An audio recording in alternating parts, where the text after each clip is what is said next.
Thanks for joining us. I'm Judy Simpson. We begin our program today with a visit to a farm in Shelburne.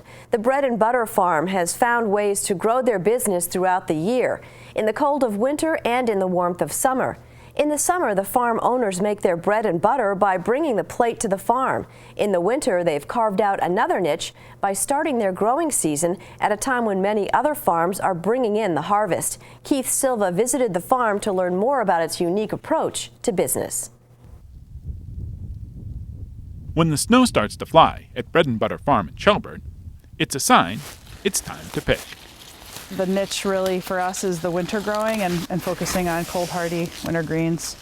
Corey Pierce and her business partner, Adam Wilson, run this 140-acre farm. In addition to what they grow in their 2 greenhouses, they have beef cattle and operate a bakery. On Fridays during the summer, they host burger nights. From buns to burgers to salads, all of the food is made and served on site. During the winter months, Pierce harvests kale and spinach. As for the rest of the management in the greenhouse, she makes sure to keep everything fairly passive. The only thing that we're capturing here is the sun's heat, and we call it passive solar greenhouses. Because of the volume of space that we have in here and the plastic relatively tight space that we've got, it stays warm in here. The soil actually stays about 40 degrees, and we get, on a sunny day in January when it's 12 degrees outside, we'll get up to 70 degrees in here, 80 degrees when things really get heated up. And we actually, on those days, continuous sunny days in a row, we'll actually get growth, especially in the spinach and a little bit in the kale. But yeah, the way I look at it is the input that's gone into this is the steel and the plastic and the frame, and that's a long-term investment. But then after that, it's just a matter of managing the space. And actually, people always think it's all about like getting the plants, keeping them as warm as possible. It's actually more about making sure that we actually are minimizing the temperature swing that they are experiencing. So I'm actually doing a lot of venting and a lot of clearing out of the warm air. Pierce tries to keep the temperature in the greenhouse at about 60 degrees. When it gets really cold, like at night, she covers the plants with a row cover. Think of it like using a blanket to tuck the plants in. The row cover creates a microclimate, which keeps the temperature 20 degrees warmer than the air outside. People, I think, like once they come in and see like no additional heat except the sun, and they can see crops actually alive, they can taste them, and they have a totally different taste from kale in the summer. It might not look as pretty this time of year, but it's tastier than ever and tender and sweet and all that. And same thing with the spinach. People get really excited. I think people are really getting used to it. Like people are, even on their own in little cold frames outside, are starting to try to overwinter more, and that's great. I think it's totally doable, and these plants are totally amazing how they survive. Pierce sells what she grows through her farm and through Healthy Living, a natural foods market in Burlington. As consumer demand for local food continues to increase, even in the winter, farmers are sure to fill the need. University of Vermont vegetable and berry specialist Fern Grubinger believes winter hardy crops could help farmers stand out in a crowded marketplace. But it's not something that every grower is interested in because people are pretty busy throughout the growing season, which is long as it is. So it takes a certain kind of grower that wants to be dealing with the tunnels and the covers and keeping these crops alive and harvesting them in the middle of winter. But a lot more growers could be doing this. It's not an exclusive kind of technology. It's affordable and attainable by a lot of people. It just has to fit their production season and their personal, schedule of growing. We're starting to see more growers producing crops, leafy greens, cold hardy greens in the winter, in part because there's an unmet market demand, whereas in many locations summer vegetables are pretty saturated because there are a lot of growers and a lot of farmers markets and things like that. So I expect to see more winter production in the coming years. Increased competition is one problem Pierce would be happy to have. I just want to see people do this. Like I don't look at it as like competition, I think a lot of factors are at play in our community and our state of and region of just fostering this food system, and I think there's a lot more space than some people might say. Honestly, I got really inspired when I saw the simplicity of this system. Like, I don't have to be managing propane tanks or whatever other heating source or fans or electricity coming into here, or like I can just put these greenhouses up and boom, get going. And what I'm losing in yield by not putting in all that input to pump out the product, I am gaining in simplicity, in not spending that money or those fossil fuel, inputs. I think you got to continually be creative with it. You can't sit back and just be like, oh, we figured out what we're doing, that's what we're going to do. It's like, I feel like you have to constantly adapt. Spinach and kale, winter greens that taste good and keep farmers in the green all winter long. In Shelburne, I'm Keith Silva with Across the Fence. To find out more about Burger Night or to visit the bakery and farm stand at the Bread and Butter Farm, check the website breadandbutterfarm.com or give them a call at 802-985-9200. For the past 6 years, a University of Vermont Extension scientist has been collaborating with a Vermont landowner to research whether perennial grasses can be used for biomass energy. The research helped identify the right grass to use, but the problem has been finding the right boiler to burn the grass. Until now. Rebecca Gollin reports on the latest findings of the grass-to-energy research. There's a new trend in energy that's growing in Vermont. The grass is hayed like typical hay. It's in a round bale form.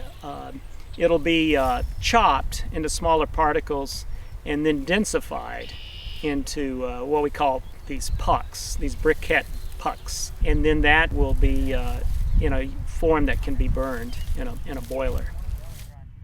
University of Vermont Extension researcher Sid Bosworth has been studying the feasibility of using grass as fuel for years.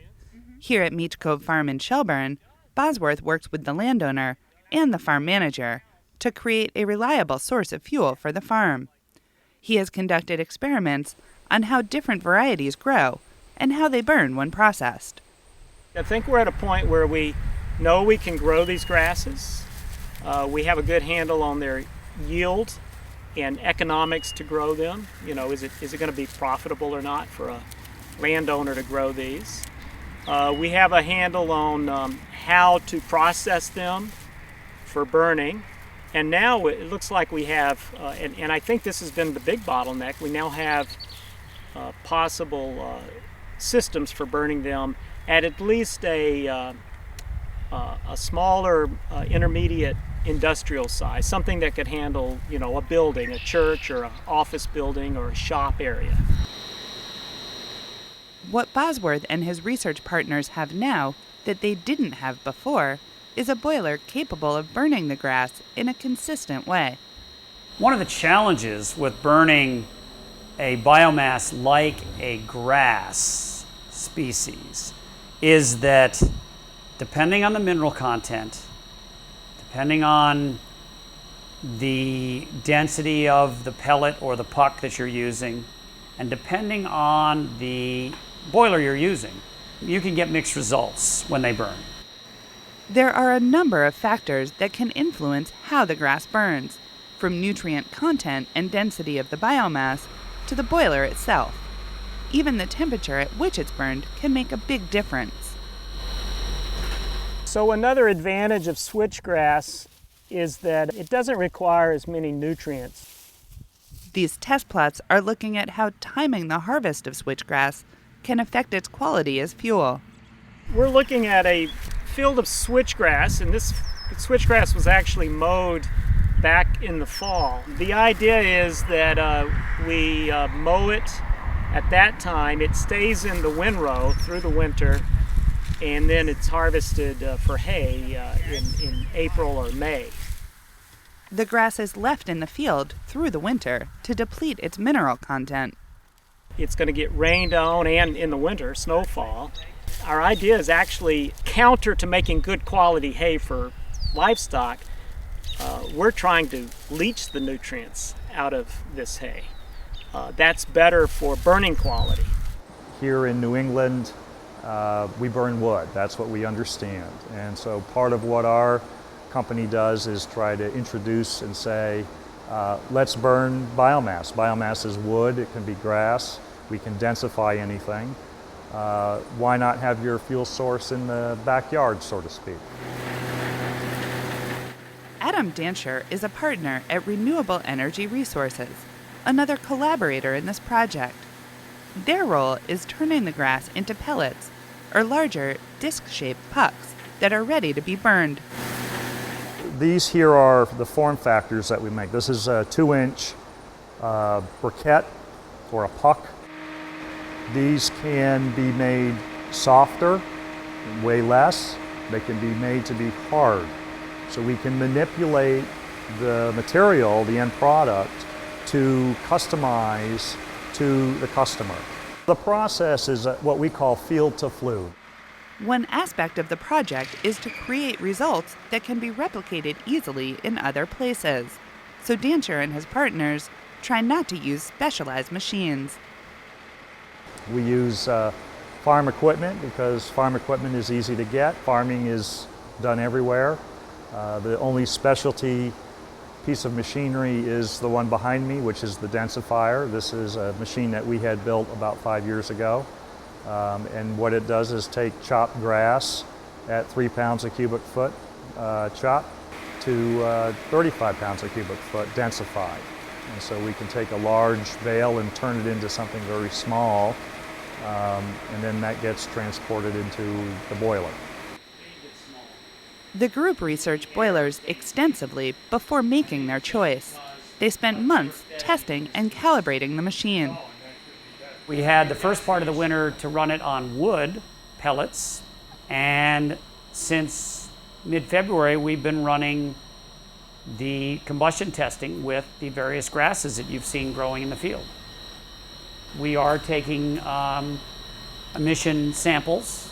We'll also be doing some lab sampling to try to make comparisons between the efficiencies and the combustion data of these grasses in these forms with wood, premium wood pellets as our control. Tests conducted with the boiler have confirmed that some grasses don't burn as efficiently as wood, and some produce more emissions than a standard wood pellet. But the potential is there. While Bosworth works to deplete grasses of their nutrient load before they reach the boiler, Davis has been adjusting the boiler to work well with the various characteristics of the grasses. The other thing that's kind of unique about this particular boiler is because it has a processor not unlike a smartphone, it can do a lot of the adjusting for me, and we're learning how to help it do that more efficiently to get better results on the emissions. And it's just going to take some time. But the initial data so far and the initial performance is that we can heat this building with these grasses, and they do burn very similar to wood, and they burn with enough intensity that this is for the first time we know that we can do it. The next step of the project is to do a longer-term, continuous run of the grasses over the winter to see how they hold up as a primary heat source and how well the boiler handles them. We're hopeful that as we gain this better understanding of this, that we will be able to utilize this resource in Vermont. After months in the field, the grass may not be greener at Meech Cove Farm, but researchers are hoping that it keeps things nice and warm through a Vermont winter. It's energy from the land, and if it proves to be up to the job, it could soon be a growing trend in energy that's grown right here in Vermont.